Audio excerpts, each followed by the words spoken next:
And now I want to turn this over to one of our great board members, Judith Singleton, who is chair of our program committee and has organized today's event. Judith is a cultural and medical anthropologist. She holds a master's degree from Yale University and a PhD from Northwestern in anthropology. Judith will be introducing and moderating today's panel. So welcome, Judith. Good afternoon, everybody. Thank you, Marianne. I'm Judith Singleton, and yes, I'm a member of the Chicago Women's History Center's board. I want to thank you all for attending our 2022 Women's History Month event today on the Reproductive Health Act of Illinois and the War on Women's Choice, History, Policy, and Practice. Before we get started with our panel, I want to thank everybody on the board, especially Marianne Johnson, who you just met, Beth Locke, who helped me put this program together and convince Chicago Public Libraries to co-sponsor this event. I also want to thank Jennifer Dento, who is also a board member, helping us with the tech. She's going to be feeding me the questions in the chat. And I also want to thank our members of the programming committee, Lisa Burnell, Jennifer Dento, Marianne Johnson, Lori Little, and Rana Siegel for all your suggestions and work on organizing this event. So what I'm going to do first is I'm going to set our topic in context and provide some brief background information and introduce our four esteemed panelists. To start the conversation, I'm going to ask a question in which each panelist will respond. And then we're going to take questions from the audience. So as Beth mentioned, please write your questions in the chat function, and then I will read them in the order they're received. You can specify a particular panelist that you would like to respond to the question, or, if you would like all four of them to respond, that's fine too. So, in 2019, the Illinois State Legislature passed the Reproductive Health Act, which protects safe and legal abortions for women, despite the overturning of Roe v. Wade. Illinois is one of 6 states that passed legislation maintaining safe and legal access to abortion services, while other states, particularly those surrounding Illinois, have legislated restrictions. Our conversation today focuses on both reproductive rights and reproductive justice. And I want to provide just some definitions because they are different. When we talk about reproductive rights, we're talking about those rights centered around the right to legal access to obtain reproductive health care services, such as abortion and birth control. But reproductive justice links reproductive rights with the social, political, and economic inequalities that affect a woman's ability to access reproductive health care services. Core components of reproductive justice include equal access to safe abortion, affordable contraceptives, and comprehensive sex education, as well as freedom from sexual violence. On December 1st, 2021, the 9 justices on the United States Supreme Court listened to arguments in the case of Dobbs versus Jackson Women's Health. This case before the Supreme Court challenges the Mississippi law that bans all abortions after 15 weeks of pregnancy, and that's a little after 3 months. And it opposes the precedent Roe v. Wade that was passed in 1973, legalizing abortion in the United States. Many fear that Roe will be eviscerated or completely overturned, and 22 states will move to ban or substantially restrict access to abortion. The court is expected to announce its decision about Dobbs versus Jackson Women's Health sometime before the end of the term, which is in June. If the court overturns Roe, it will be the first time in our nation's history a constitutional right has been rescinded. So while this was going on in the Supreme Court in December, here in Illinois in December 21, Governor Pritzker signed legislation to repeal a requirement that parents or guardians be notified by Planned Parenthood when a minor is seeking an abortion. Effective January 1st, 2024, this measure repeals a 1995 act requiring a parent or guardian be notified at least 48 hours in advance when a minor 17 or younger seeks an abortion. Democratic Governor J.B. Pritzker called repeal, quote, essential, saying that the 1995 Act punished the most vulnerable pregnant minors, victims of rape and other abuse in unsafe homes, close quote. Once again, Illinois has established progressive policies on reproductive health. This past Thursday, the Florida legislature voted to ban abortions after 15 weeks of pregnancy with no exception for rape and incest. It modeled the law after the Mississippi legislation. The bill is now on Governor Ron DeSantis's desk for a signature, and he publicly announced that he will sign it. Reproductive rights and reproductive justice, including the right to abortion, brings on challenges to democratic rights and principles of women's bodily autonomy and freedom. With challenges before us in our country to voting rights, right to sexual autonomy and freedom, right to sexual autonomy, freedom from sexual harassment in the workplace, and the right to live in a democratic nation are all being currently challenged. With that said, we invited 4 expert panelists to help us make sense of this particular social, political, and historical moment regarding reproductive justice, and to help us understand what a society without Roe will be like. Many of you in our audience have never lived in a post-Roe society, or even, without Roe.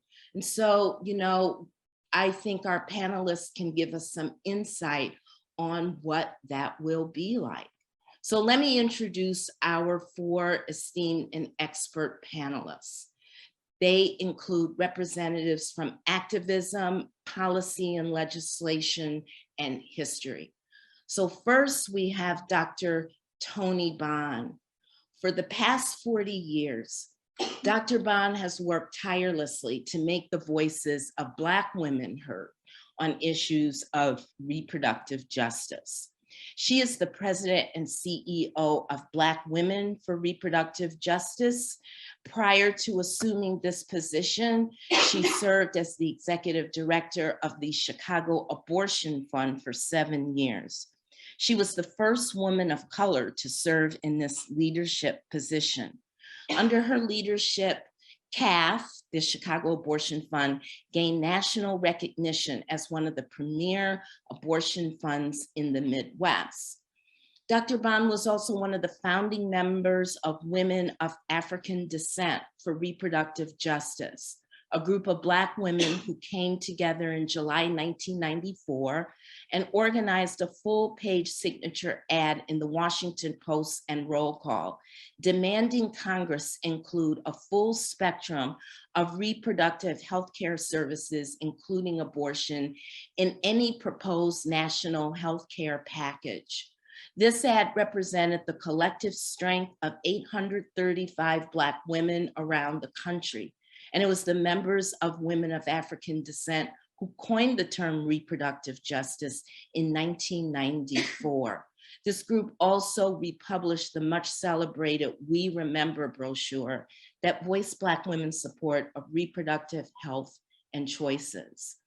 I do want to say in 2008, Dr. Bond was part of a group of reproductive health rights and justice advocates who met with members of President Obama's transition team about advancing reproductive health and rights. Her personal experiences, knowledge, and understanding of the true meaning of reproductive justice and equality in its broadest sense was the impetus for her co-founding the African American Women Evolving, which is now known as Black Women for Reproductive Justice. Thank you, Dr. Bond, for your participation on our panel. Next is State Representative Kelly Cassidy. Representative Cassidy is the state legislator for the 14th District in the Illinois House, which encompasses Chicago neighborhoods of Edgewater and Rogers Park. She co-authored and sponsored the Reproductive Health Act in the State House, which solidified that all forms of reproductive health care are fundamental rights and codifies current medical practice standards. The bill expanded reproductive health care and removed decades of old criminal penalties against physicians performing abortions, along with spousal consent laws and waiting periods that were in the Illinois statute. Although these laws have been ruled unconstitutional, with the possibility of Roe v. Wade being overturned, the Reproductive Health Act corrected Illinois statutes to reflect current medical practices related to reproductive health care. Ms. Cassidy said publicly, quote, "With recent appointments to the Supreme Court and constant threats from the federal government to overturn our rights, our fight for choice and bodily autonomy are more important than ever." Before Ms. Cassidy joined the state legislature, she worked as an organizer, a legislative director, and she is a mom. She has spent the past 20 years living her values, which includes fighting for the rights of women and the LGBTQ community as an activist. She's also worked for a smarter criminal justice system and ensured that her 3 sons have safe spaces to play in their community. Representative Cassidy has devoted the past 20 years of her career to making government more accessible, efficient, and effective. Next, I want to introduce Mrs. Diana Parker Kafka, who since July 2020 has been the executive director of the Midwest Access Coalition, a nonprofit Chicago organization that provides support services to women seeking abortion care. Services within MAC include helping women with transportation and transportation costs, coordinating travel and other needs such as lodging, food, medicine, and emotional support. Midwest Action Coalition depends on volunteers and provides services in 12 states throughout the Midwest, including Illinois. Before she became executive director of MAC, Mrs. Parker Kafka spent years as an organizer and supporter of Chicago-based progressive organizations that uphold an individual's right to access high-quality health care. Before becoming executive director, she was the director of strategic partnerships at MAC. She has been deeply involved in organizing and providing client-centered care at various organizations, and she has helped to build connections and opportunities for resource sharing and future collaboration among funds and clinics in the abortion access space across the Midwest. Mrs. Parker Kafka has noted that, quote, "Connection, collaboration, and growth among practical support organizations is critical to building a better future at this complicated moment in the movement," close quote. Finally, we have Dr. Leslie Regan, professor of history, medicine, gender and women's studies, and law at the University of Illinois, Champaign-Urbana. Dr. Regan has authored 2 books about abortion, one that I am currently reading and I highly recommend, called When Abortion Was a Crime: Women, Medicine, and Law in the United States, 1867 to 1973.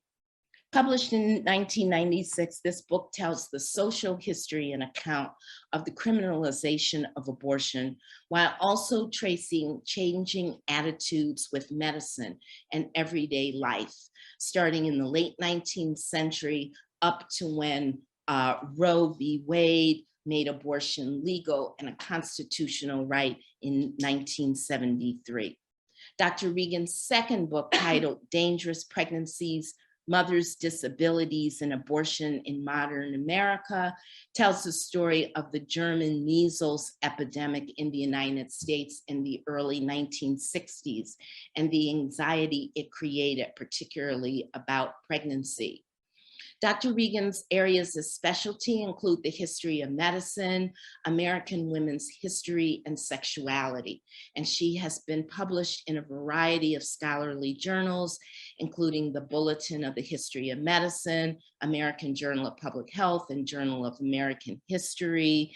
And her book, When Abortion Was a Crime, received numerous awards, including the President's Award for the Social Science History Association, the Law and Society Association's James Willard Hertz Prize for Best Book in Legal History, and the Choice Outstanding Book of the Year. She is also a member of the ACLU Champaign County Steering Committee. Let us all give a warm welcome to all of our panelists. Thank you.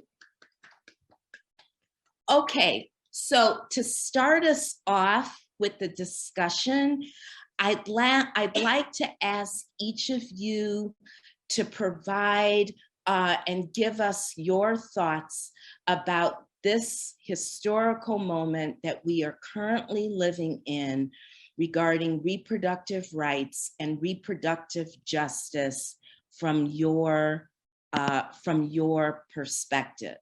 So Dr. Bond, I'm going to ask you to give us your perspective and thoughts on this. Certainly. First, thank you so much for inviting me to be a part of this important discussion. I have missed doing work in Chicago. Real quickly, I did co-found and lead the Chicago-based Black Women for Reproductive Justice for 15 years. BWRJ unfortunately had to close its doors in 2011 because of lack of funding. I'm also the co-founder and board chair of a national organization called Interfaith Voices for Reproductive Justice that works with religious leaders, religious scholars, and RJ activists at the intersections of religion and reproductive justice. And I'm currently based in Las Vegas, still doing reproductive justice work, and also as adjunct faculty at Claremont School of Theology, and also at Methodist Theological School of Ohio, where I teach classical and Christian ethics. As an RJ activist and religious scholar, I'm clear that we're living in a moment of a political moment, still, of tyranny and fascism. We have a Democratic administration, but that administration still walked into the mess left by the previous administration. And let me unpack what I mean by this. There's a frightening and, quite frankly, xenophobic resolve still to take America back from those who are racially and ethnically different, people of color, and also from the LGBT plus community and or those who are not Christian. There's also this unquenchable bloodthirst for the complete domination and control over the lives of people within the US, especially women, people of color, immigrants, the LGBT plus communities, and every other vulnerable population. So if there was ever a time for those of us who are doing work as RJ activists and progressive thinking people of faith to step into the public square, it's right now. And frankly, I think we need to be sounding the alarm loudly, particularly when we think about the law that was passed in Texas around abortion. It wasn't just a ban on trying to ban abortion, but it was also an attempt to indict and punish individuals who would help people to get abortion. And we're seeing those kinds of similar laws, attempts to pass those similar laws across the country. So we should be very concerned. At the same time, reproductive justice theory is used to transform and to highlight and transform power inequities and to challenge systemic racism and white supremacy and to create long-term systemic change. So for RJ activists, this isn't just about abortion. We recognize that this is about a much larger effort to control the reproductive lives of individuals in every area possible. And it's also connected with an attempt to take away people's civil liberties and civil rights. And so there's a connection between the attacks on voter rights and reproductive justice. So we need to be looking at this very, very broadly. And also to understand that many of these attempts to take away the reproductive and civil rights of individuals is grounded in this anti-choice conservative theological frame that promotes anti-LGBT plus GT plus rhetoric and the promotion of Christianity as the one and only true religion in the US, and the continued subjugation of women and girls through measures designed to control our reproduction and our sexuality. So I think that that we have to recognize that we are in still a politically hostile climate where women and girls and LGBT plus communities and immigrants are the most vulnerable, and that the opposition is still very much emboldened by the previous administration because anti-choice legislators are using religion as a weapon of oppression, particularly in Southern and rural communities, to usurp individual human rights, especially around areas of reproductive and sexual health. And that is why I'm so very glad that when I think about my home state of Illinois and the advances that, led by efforts of Representative Cassidy and the Illinois state legislature to pass the Illinois Reproductive Health Act and the repeal of the parental notification notice, that Illinois is really stepping up to become what it will have to be, unfortunately, which is a sanctuary state. And so I'll leave it there, and I look forward to the comments of my esteemed colleagues on the panel. Thank you. Thank you. Representative Cassidy, your thoughts? Thanks. I was having a little trouble with the unmute button there. Thank you so much. And I'm really thrilled to be part of this panel and have admired Dr. Bond for a very long time. So it's a pleasure to be here and to share thoughts on this issue. The reality is my whole life has been almost defined by the battle for reproductive freedom. When I was born, my mother had to cross state lines to give birth to me because our closest hospital was a Catholic one and wouldn't give her the hysterectomy her doctor recommended at the time of my birth. So I ended up being born in Philadelphia when the rest of my family was born in New Jersey. And I was born just 5 years before Roe. So really, I have heard, and now for the better part of my adult life, been part of these battles to preserve our rights. I started my career here in Illinois, working for the National Organization for Women in Chicago. And you referenced the Parental Notice of Abortion Act that passed. That was one of the last and really deep hit losses that we took while I was working there. So it was a very personal thing for me to be part of the repeal of the PNA. But the work on the Reproductive Health Act was it was really an amazing experience. Getting folks to understand, as you mentioned, all of these things that were found unconstitutional were still on the statutes, like zombies waiting to rise when Roe fell. And, for many, many years through my career, I would say if, but for the last 5 years or so, I've been saying when. And unfortunately, I think we're very, very close to that. So I'm so gratified that we were able to pass the RHA, thankful to the amazing array of advocates that were part of that, to my fellow legislators. I always have to give a shout out to the first term women who would not take no for an answer, who went into then Speaker Madigan and threatened to shut everything down unless we got an opportunity to vote on the Reproductive Health Act. A lot of our colleagues were not eager to take this vote.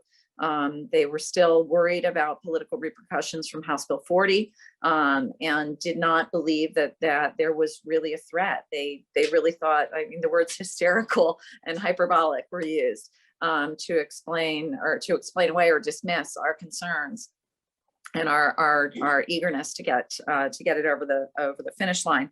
And it's significant. The RHA is significant in a lot of ways, but two really important ones, in addition to what you mentioned about, getting those zombies out, is, prior to the passage of the RHA, everything regulating abortion in Illinois was found in the criminal code.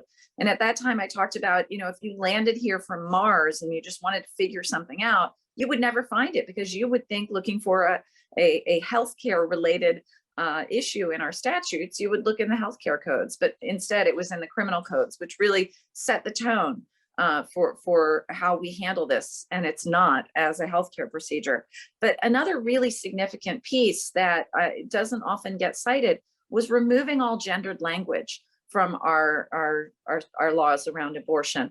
I spent a good solid 3 hours in hearings late at night in May of 2019, being questioned about why it was important to do that. And my response repeatedly was, anyone with a uterus can get pregnant. And I think it's really important that we are mindful of that. In fact, I'm going back this year and looking at other kinds of healthcare codes that have gendered language in them that could trip up folks when looking for insurance coverage if their gender markers don't match their anatomy.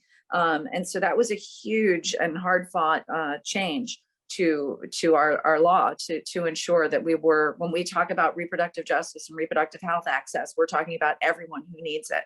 And that's something that I'm really proud we were able to get done. But the attacks keep coming. We watched as we were trying to get the Reproductive Health Act across the finish line. We watched around the country as states were implementing laws, like Mississippi, Georgia, Alabama. Were all engaged in the same activities and exercises to put more restrictions in place. We've seen now what Texas has done, and we responded with the Texas Act here in Illinois, the expanding Access to Abortion Services Act, to really turn the Texas model on its head and make it about ensuring that the folks who are coming here from out of state to the sanctuary we have built have the supports they need. And that's something I'm committed to finding a path to. And I think I've gone over time, so I want to make sure we have time for everyone and for questions. So I'll stop there. Thank you. Wow. Okay, Mrs. Parker Kafka, how will you respond? And you are an activist and you are actually seeing what's happening on the ground. So definitely tell us about what you're seeing. Yeah, it's hard to describe what's happening since we support people throughout the whole Midwest, and a lot is happening in every state. But most of the states in the Midwest are pretty hostile to abortion care. So it's been a very complex landscape developing over the past few years.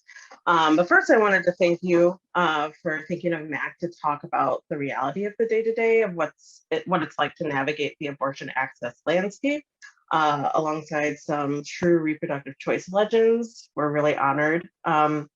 So a year ago, we were seeing about 30 to 40 abortion seekers needing support with their abortion journey, traveling to, from, or within the Midwest.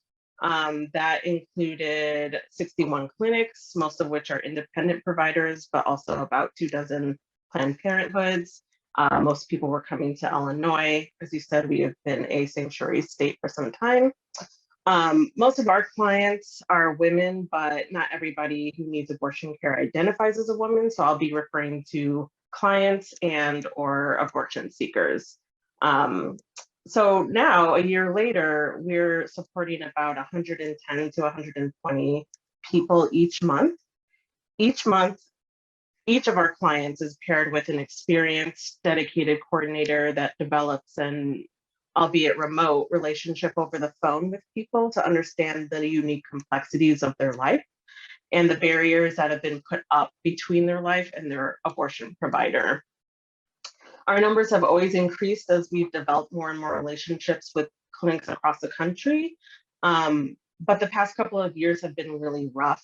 COVID, anchoring inequity due to policies made by people who don't struggle with hunger, housing, childcare, unemployment, debt, segregation, or over-policing.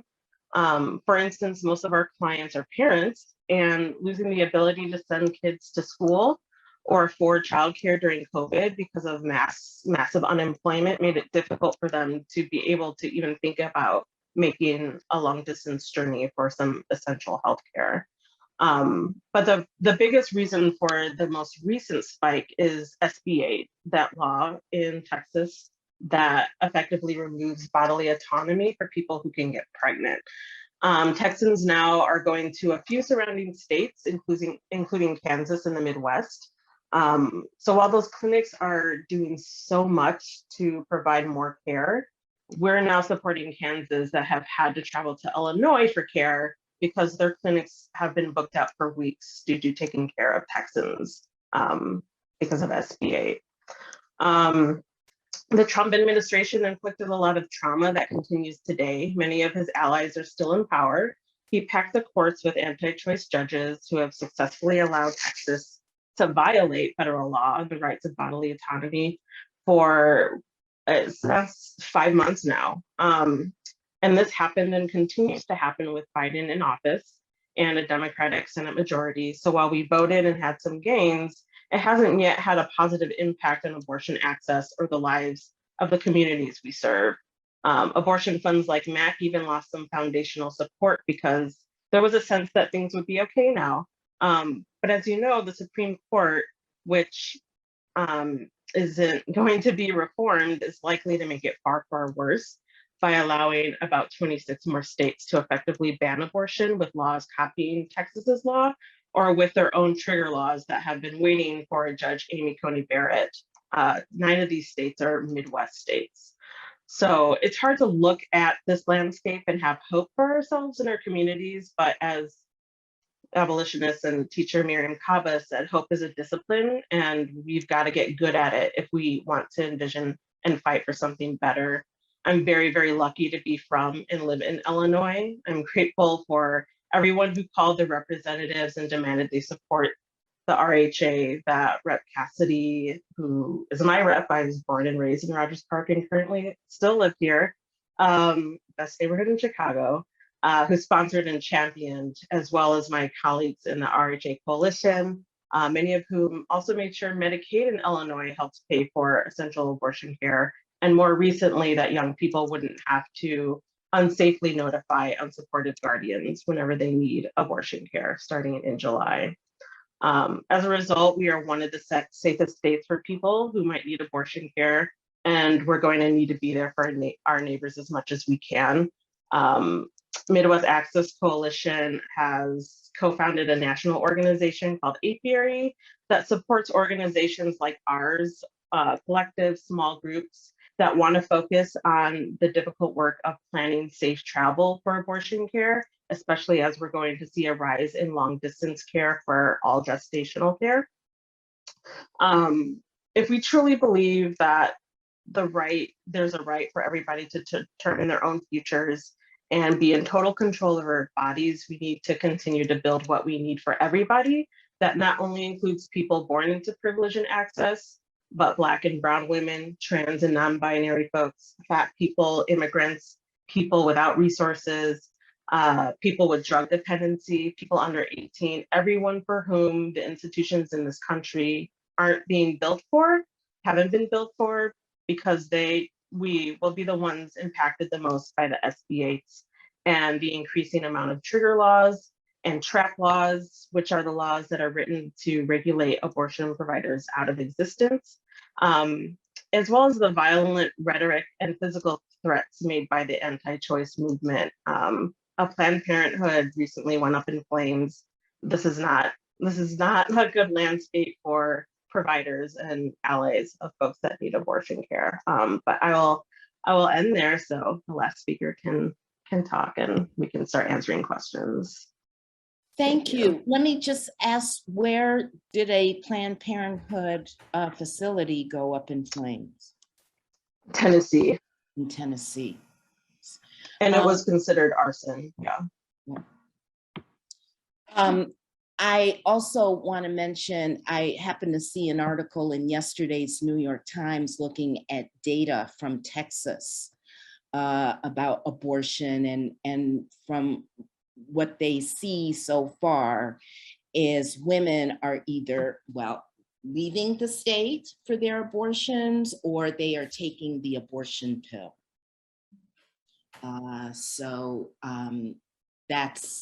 That I think was the first study of what has been done since this Texas law was legislated. Okay, Dr. Regan, as a historian, how do you see what's going on? Thank you for having me. It's so good to be here and see all of you. Thank you so much to the Center for Chicago Women's History and the Chicago Public Library. It is wonderful that it's coming through the library. And everything that everyone's already said, I'm so glad you've said it. I agree with everything that you're saying. It's so important, and it's so connected to voting rights and the political context that we're living in and what we need to do. But as a historian who studied the 100 years of illegal abortion in the United States and focused especially on Chicago and Illinois, I of course, like you, look at what's coming from the Supreme Court with great concern. It's extremely distressing to know. We know what it was like when it was illegal in the United States. It won't be identical, but a lot of things we can see will be come back into play. And Illinois and California and are amazing. But some of this will be happening here, and especially since we know the anti-abortion movement isn't going to give up. We're going to try to have sanctuary cities for fetuses, and we have to make sure that we keep what has been won in this state. But what we can expect is, when you criminalize abortion, you make the women who are seeking abortions and people who are pregnant who are seeking abortions into criminals. It means you make doctors, nurses, midwives, anyone who helps perform an abortion, a criminal. And anyone who gives information, we could see with the Texas law, people who provide money, people who drive to help. It depends how those are written, but if it's anyone who helps with an abortion, lots of people become criminals. On top of that,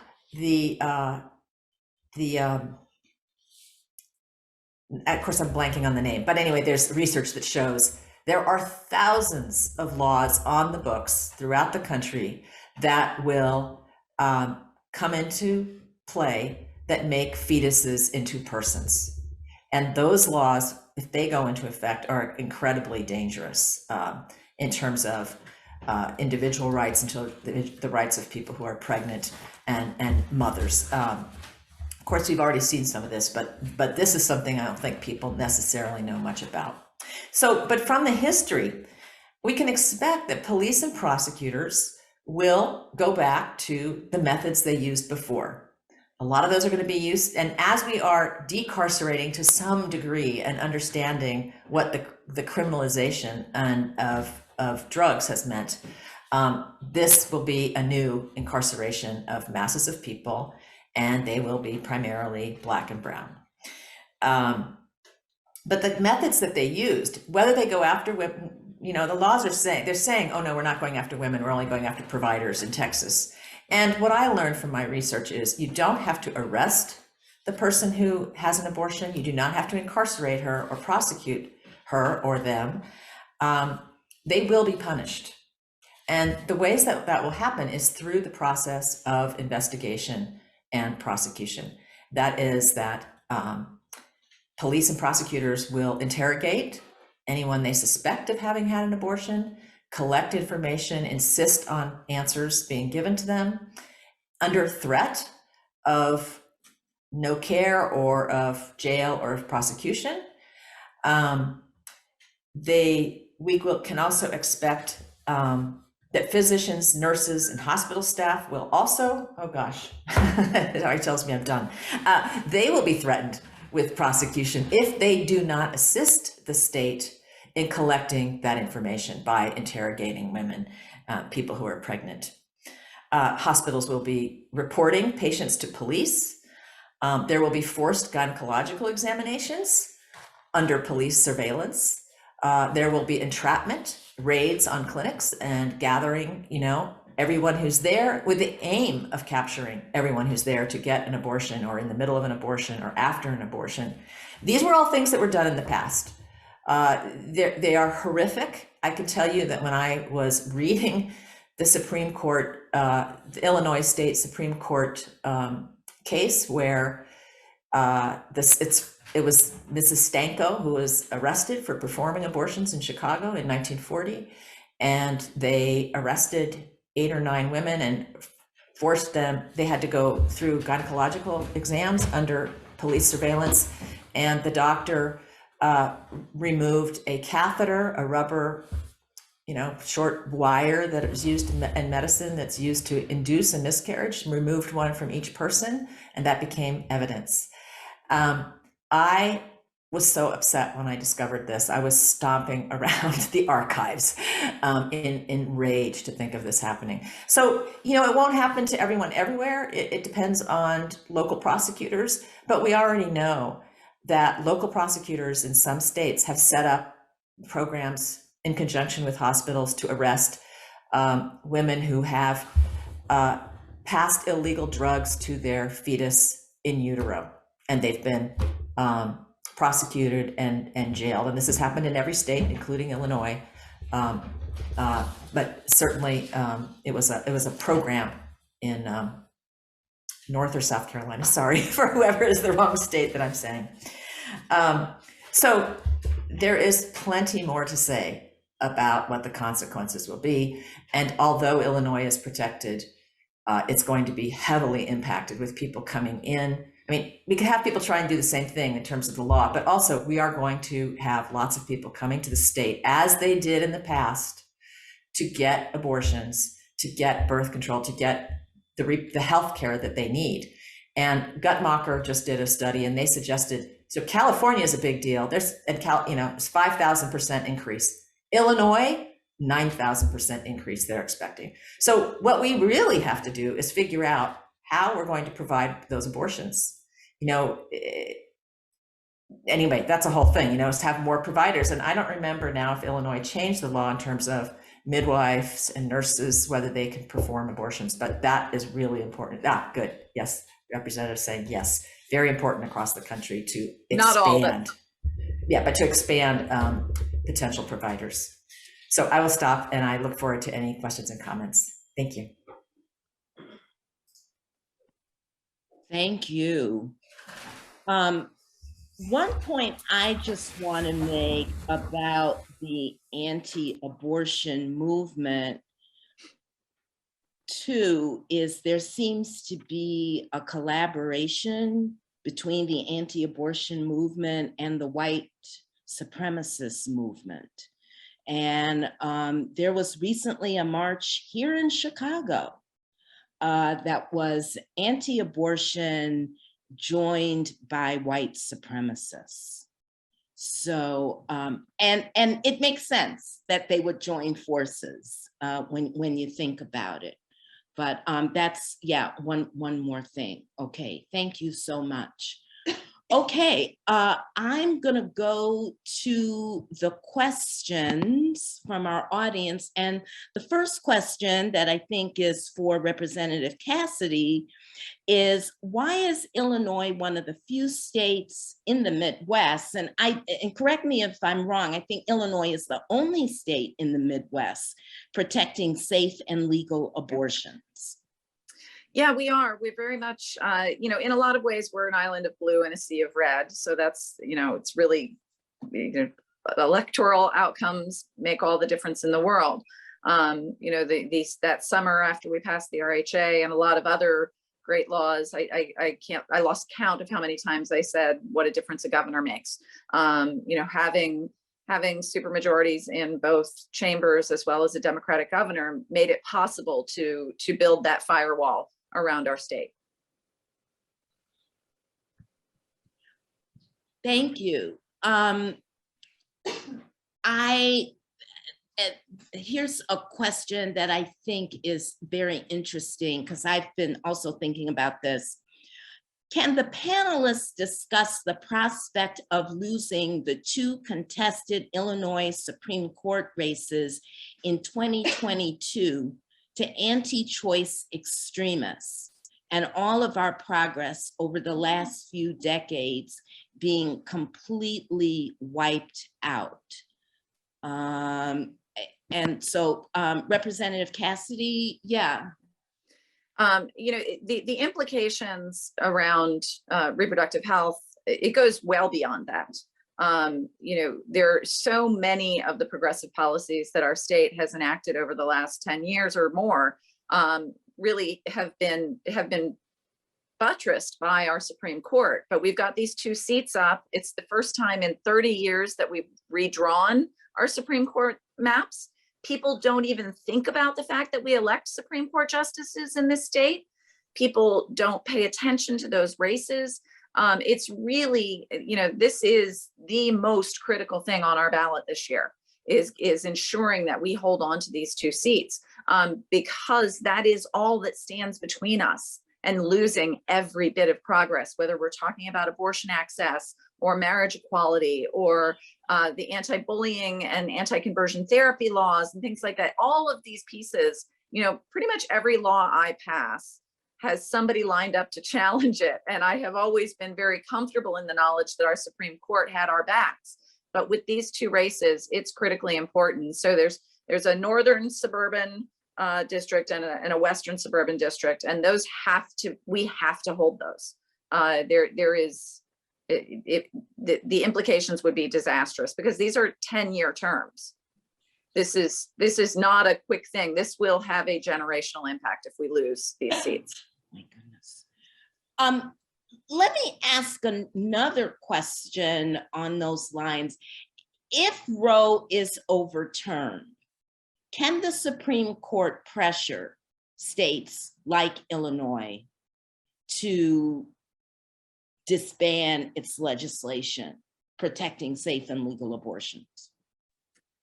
We don't need the U.S. Supreme Court doesn't need to have any influence. The advocates on the opposite side of the issue are going to be lining up to file lawsuits against all of this stuff.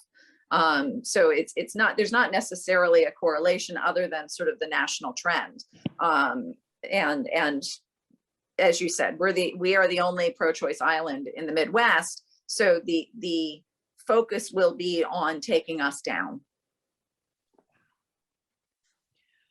Okay, another question. How much of this banning of abortion do you think is racially based?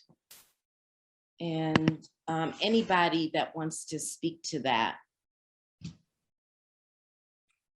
I'll speak to that first. I mean, certainly, as we know that this is racially based, as white people become a minority in this nation, we are seeing anti-choice conservative legislators carrying out their plan, which has been in the works for the past several years, to restrict abortion access in states, especially in the South, as a strategy to overturn Roe v. Wade.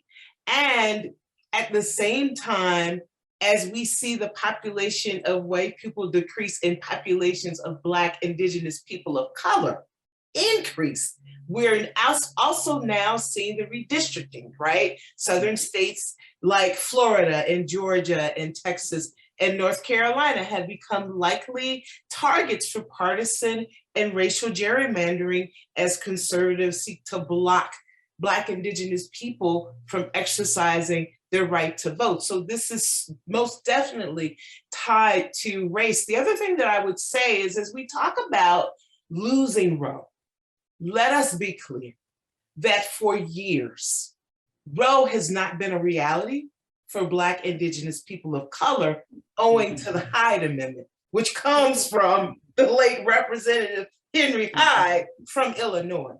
So yes, I think there's this fear that Roe could be overturned, but the reality is that that's why we have abortion funds who stepped in to stand in the gap, and groups like Midwest Access Coalition, who were created to help provide practical support to people to get the necessary abortion care that they need. So while on the one hand, yes, there's this fear of Roe being overturned, but we also need to sit with the reality that Hyde made Roe impossible for BIPOC communities, and the role that the reproductive rights movement played in making Black, Indigenous people of color the trade-off to protect Roe.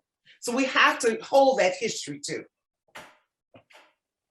I will also point out that when we do see news of someone criminalized for self-managed abortion or miscarriage management, it's almost always a person of color. The person who was arrested in Oklahoma was Indigenous, Kirby was an immigrant. And so we also are seeing people criminalized, Black people criminalized for not knowing that they couldn't vote and trying to register and being sentenced to years and years of prison.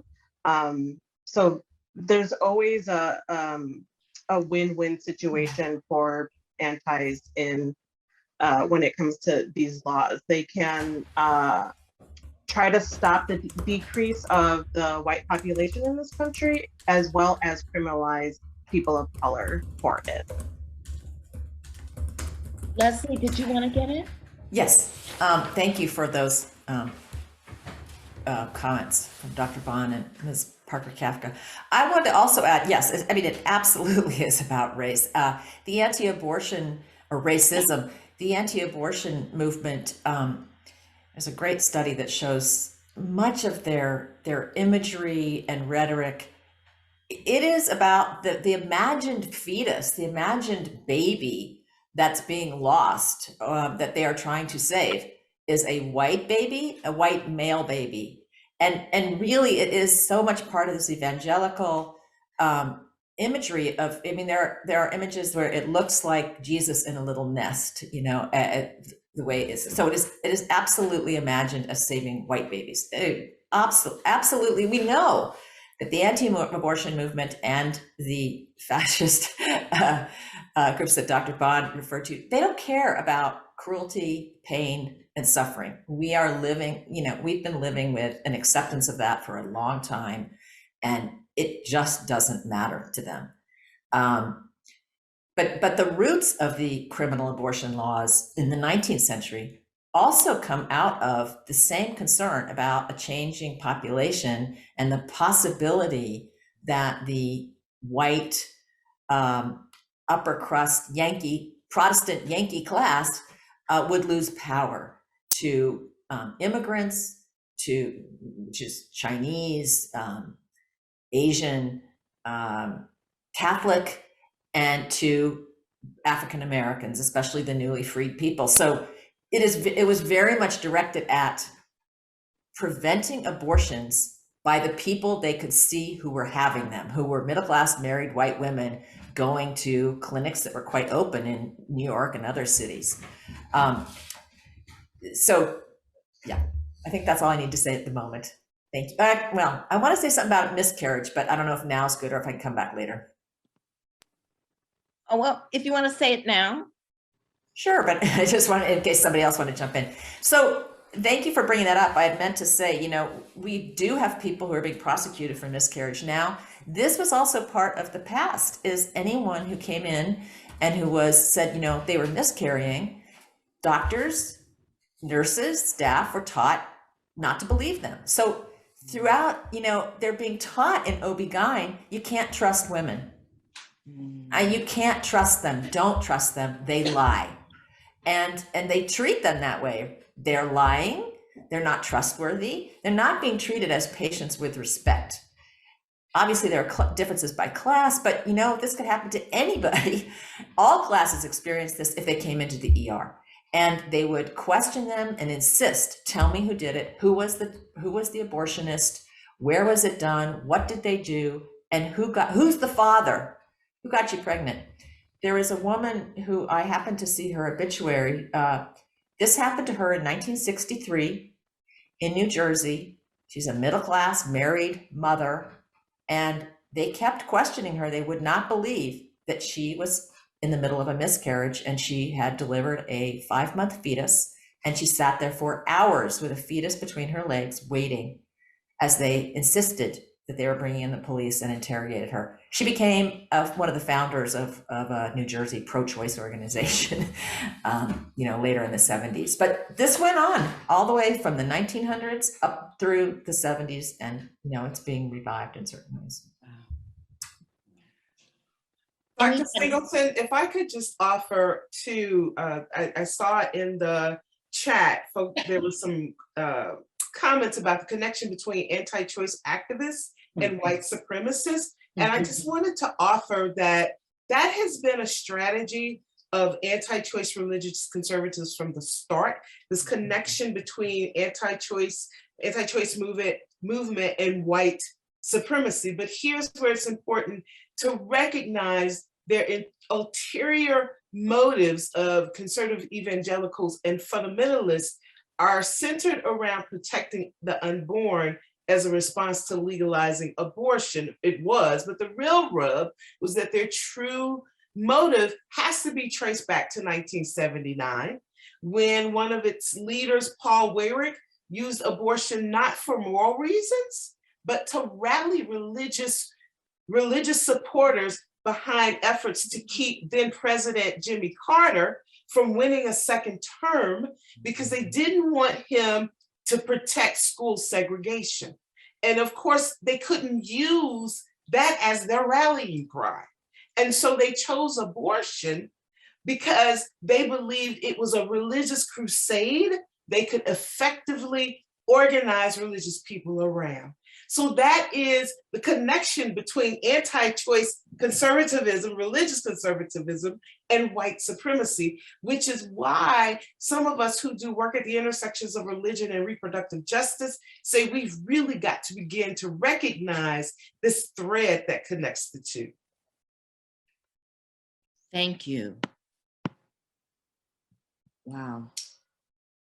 Okay.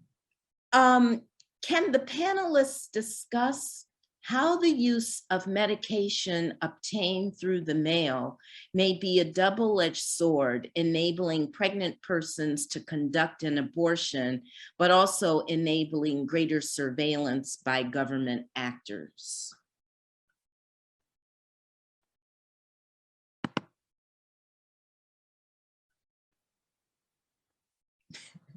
Anybody? I'm happy to jump in. I'm just assuming kind of other people might have more to say. But yeah, I think it makes it possible for surveillance. I also think, just as we have fake clinics now, fake crisis pregnancy clinics that are right next to, you know, Planned Parenthood or everywhere, anyway, to bring people in who don't know and trick them into thinking they're getting a pregnancy test, and sometimes lie to them about the consequences of those tests so that it becomes too late to have an abortion if that's what they had wanted to do. We'll have fake, websites with medication pills. I mean, Plan C campaign, which I put in there, is a very good organization, and they will tell you how to get pills, and they provide. But if we have fake clinics, we're going to have fake websites, and they will give misinformation. We have misinformation. There will be more misinformation. There may be selling or giving of fake pills in order to prevent abortions. So we're going to have to figure out how to guard against that. I mean, we have such a problem in terms of information and communication. And of course, the people who are educated, the people who are knowledgeable, people who have somebody who gives them information will be able to find ways. But the people who don't have that information, or, who know that if their parents find out, or their spouse or their partner finds out, and that they will be subject to violence, they're the most likely to be harmed as a result of misinformation. I mean, I think in Illinois, we could see misinformation where teens learn, oh, it's illegal. No, it's not actually. It is not illegal. It won't be illegal in Illinois. But certainly the national information, actually, we already know that some people think it already is illegal because of the way it is being covered. Although it is gone. Roe is already gone in Texas, and it is gone for a lot of people. So yeah, I don't have an answer, but I know there's hackers and people out there who could help us. I think this is something that a sector of the abortion access movement is focused on. We rely on an organization called Digital Defense Fund, which is specifically about how to keep your information secure. How do you work in abortion care, keeping your information secure and the people that you're supporting secure. So MAC is we have a dedicated tech team that is just really on top from the beginning. We have been really on top of making sure that our practices are secure, how we keep information, how we get rid of the information, how we automatically anonymize information. But this is an issue where we're dealing with a governmental landscape of very increased surveillance. And also just disregard of rule for the law, as we see in Texas. This is they're going to do anything they want, and they're going to find a reason, or they're going to find a SCOTUS to let them do that. So I really encourage people to visit Digital Defense Fund to just get some guidance around what they even should be doing in their day-to-day lives to keep their information secure when they're just doing things that our day-to-day and have involvement around their healthcare as well. Thank you. Did anybody else want to jump in? Okay, the next question is to Leslie Regan. Based on your history, knowledge, expertise, do you think that the US Supreme Court will decide abortion rights are to be determined by states, or do you think that the court will decide that life begins at conception with implications for both abortion and contraception?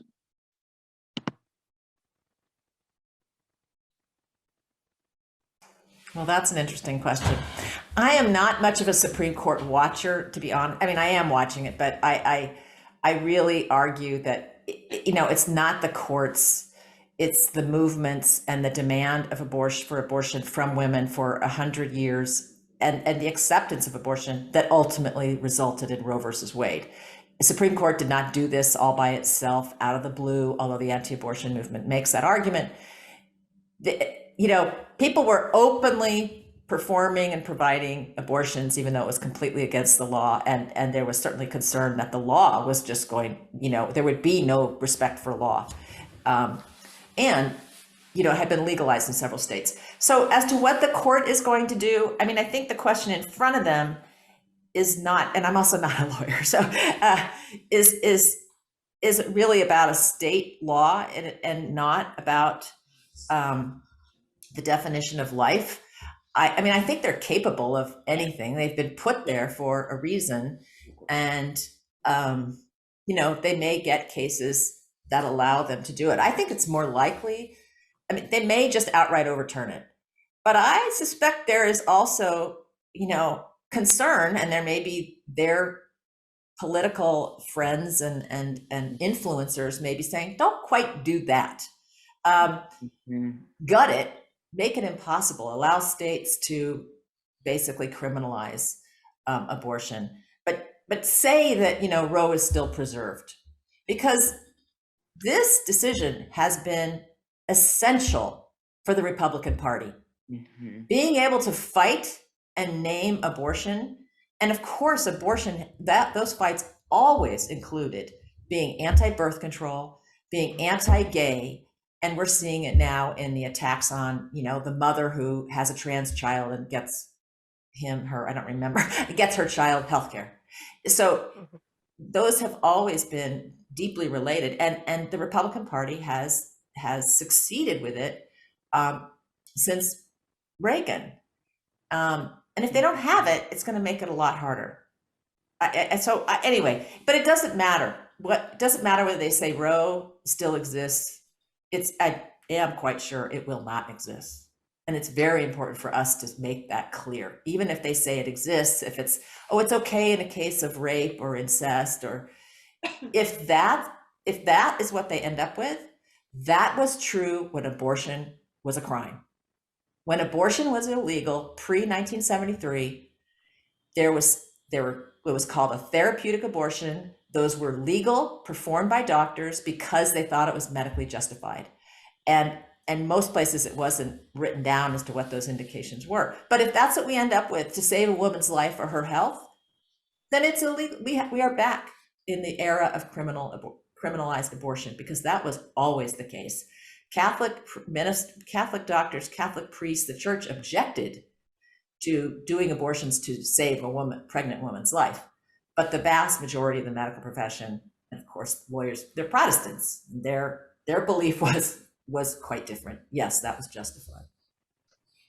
I'll just quickly say that in my talks so as a practical support organization, there's a lot of legal issues that we are trying to figure out. And so we're convening roundtables with the repro legal world. And for my conversations with Center for Reproductive Rights, they're not quite sure if the Supreme Court will allow the 15-week ban, or if they'll just outright say it's up to the states to decide when viability is, which could be, conception for most of them. And that's what the anti-choice movement is trying to get at. They're going to try to say that a 15-week ban is reasonable, but as we've seen, the people arguing that case have told the Supreme Court, just ban abortion completely. That's what we really want. They've made it clear that that's what their goal is. And so I think that's where we're just going to end up there anyway, no matter what the language is that they decide is palatable for people. They're essentially going to ban abortion like they did in Texas and Missouri. By the way, Missouri has effectively banned the majority of abortions in the state for years. Well, I can't believe it's 3:15, and I'm going to ask one more question from the audience and then ask the panelists to make some closing remarks, comments. This question is for Representative Cassidy. What do you think is the likelihood of rape being claimed more often if that is one of the ways that people can get access to abortion? And how do you think that will impact men? And let me just say, in a lot of states with restrictions, abortion is denied even in cases of rape and incest. Mm-hmm. Yeah, I mean, that's the first part of this. The second part is, reporting a rape, reporting a sexual assault is also no walk in the park for a victim. And so, it really is a rock and a hard place. We would also, I would expect to see some requirements of police reports, perhaps even proof, before that would be an acceptable reason in a fully restricted state. So, you know, even if that were a viable path, that's a viable path that puts you at further trauma, because our system of dealing with sexual assault survivors is very often re-traumatizing. So I don't know that many would volunteer for that either. Thank you. Could I say something to that? Oh, absolutely. So, some states, I mean, I don't know what the laws are and what might happen in all the different states by any means, but this was something when California passed a reform law. The goal of the reform law passed in 1967 was to make it easier for doctors to perform abortions, to make it more accessible. And it was for health reasons, for rape. I don't know if they put in incest, but they didn't allow, they didn't go along with if there were fetal defects. So the intention was to make it easier to provide abortions. The result with the rape cases was that if someone said they were raped, they'd say, well, depending on where they lived, right? The police or the sheriff, well, I didn't get any report of a rape. And then they would be doing these investigations. So that kind of thing is not helpful. You have to simply accept and believe what women and people who are pregnant say about their lives. They don't have to give a reason. If they have determined, I mean, and I guess we need to say that a lot more often, right? If they have determined that for whatever reason, they are not ready, they are not able, they do not want to carry a pregnancy to term, then that we have to accept that. They know better than anyone else, their capacity, their health, the outcome. And, you know, asking someone to carry a pregnancy is not just about their body. It is their body. It's in their body. It affects their health. It is more dangerous to deliver a child than to have an abortion. But, you know, when women, people are pregnant, they take care of it. There is no viable fetus without the human being carrying them. They make decisions to take vitamins, to go to the doctor. They do so much to make sure that they have viable, healthy children. And this is true of the people who are treated as the worst mothers, and I'm putting that in quotes, you know, who are addicted to narcotics. They try to stop in order to protect the fetus. So their future baby. So anyway, that's taking me away from rape, but it is not helpful to have laws, to have anything that says, well, it's okay if they say they've been raped, because they just will turn that around into attacking the person who says they were raped or that they were assaulted. And no one should have to give information or prove it or go to the law if they don't want to. As to men are equally involved in pregnancy. Mm-hmm. Men have been involved in abortion forever, helping women, helping to pay for it, all the rest. If they are thought to be threatening or that they won't be helpful, then we don't talk to them. I mean, this is bad for anyone who's in, you know, it's bad for health, for everybody, and for sexual freedom. Because in terms of patients' rights, it's very dangerous for everyone. It is not just about abortion at all. I think that's a wonderful way to wrap up this session. And let me ask for final comments from any of our panelists. Dr. Bond, do you have any final comments you want to make?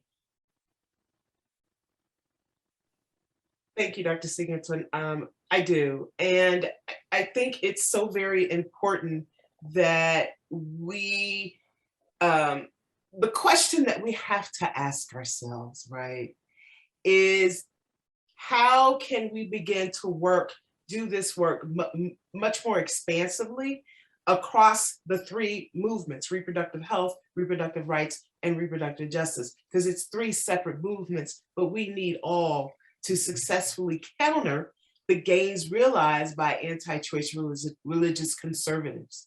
And so we really need to begin to think about, what does it mean to create cultural and narrative shifts in the public square that offer an alternative understanding of human reproduction and sexuality that's grounded in reproductive justice theory and that respects individual beliefs. Because as anti-choice conservatives push Christian exceptionalism, which is rooted in white supremacy, that makes it much more difficult for us to continue doing this work in the singular way that we have been, because this is about so much more than just abortion. It is about trying to systematically take away the rights of any individual who wants to exercise any semblance of autonomy over their lives, and also to directly continue policing and controlling the bodies of Black, Indigenous people of color. Thank you. Representative Cassidy. I first of all, just thank you all for being here. Thank you for caring enough about this issue to spend your Sunday afternoon with us. And please, I beg of you, do not sleep on these Supreme Court races. If we lose these races, I said this the other day, this is not hyperbole. Hellfire will rain down. All of our advances will be gone. So please get involved in those races. Thank you. Thank you. Mrs. Parker Kafka. Yeah, I would really encourage people to talk to everybody they know about abortion care and why it's important. The word abortion is used 3 times more in public in materials by the anti-choice movement than ours. It's very hard to get Biden to say the word abortion as well. It's so stigmatized. And that's one of the biggest barriers we're facing to change the culture in this country when it comes to abortion access. So please talk to people. Wear merch that says abortion on it even. Go to We Testify or Shout Your Abortion to read about stories from people who have gotten abortion care and why it's important to them. Sources onto people. Be really annoying about it. Like, my friends hear about abortion constantly. It's basically my personality. So make it a part of your personality. Talk to people about abortion. Thank you. And Dr. Regan. I thought I just gave my big statement. Yeah, there's a lot. I'm so glad to be here. And yes, I mean, we didn't really get to about talking about abortion more. I really, in my research, felt like everyone had an abortion in the past. Everybody certainly knows someone who has had an abortion. And I believe I've seen somewhere a t-shirt, everyone loves someone who has had an abortion.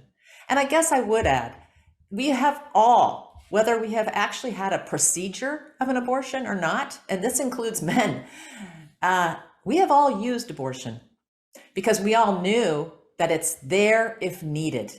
And when it's legal and safe, we all know it's legal and safe. And unfortunately, of course, people didn't know for sure they had it because of money. But most of us have used abortion, even if we never needed it, because we knew it was a backup. I used it as a backup. I knew it was there. And I also, so I think that's also something we could be saying, we knew if our birth control failed or if we, had health problems, this was available.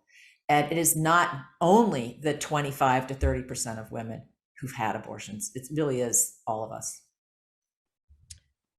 Thank you, and thank you all. One last thing I'm going to ask the panelists to do, could you post your contact information in the chat in case people have other questions? And to everybody in the audience, you will get a recording of this session as well. I want to thank all of our panelists, Dr. Tony Bond, Representative Kelly Cassidy, Diana Parker Kafka, and Dr. Leslie Regan. Thank you so much for your participation on this issue. And I want to thank our audience for joining us this afternoon. And yeah, if you have additional questions, get in touch with the panelists. Chicago Public Libraries is gonna cut us off at 3:30. So I'm gonna say goodbye to everybody and have a good rest of your week. Thank you, thank you. Thank you. Thanks for organizing it, for having us. Absolutely. It was so fun. Thanks to all of you. And I'm glad you've been in communication with Beth about the honorariums.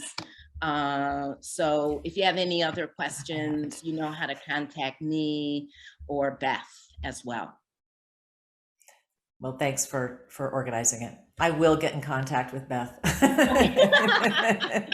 Now that I'm back. Thanks for inviting me to be a part of this. This is wonderful. I wish I was in Chicago to see the display of my collection. If someone goes, take pictures and send it to me. Yeah, that's so great. Absolutely. That's So- awesome. So maybe I will. That'll give me an excuse to get out more, Tony. Please do. Oh, thank you. Oh, Beth says she'll send me images. Thank So you is so this much. part of the public library? Is that where it Yes, is? Chicago Public Oh, Library. wonderful. Yeah. Okay, that's great. Yeah. I didn't know about that collection. It's an Yeah, I'd like to amazing feature that in a newsletter for my office. Yeah, So there was I would no love such to- thing when I did my research. So that is really great. Yes, thank you so much for organizing all of it.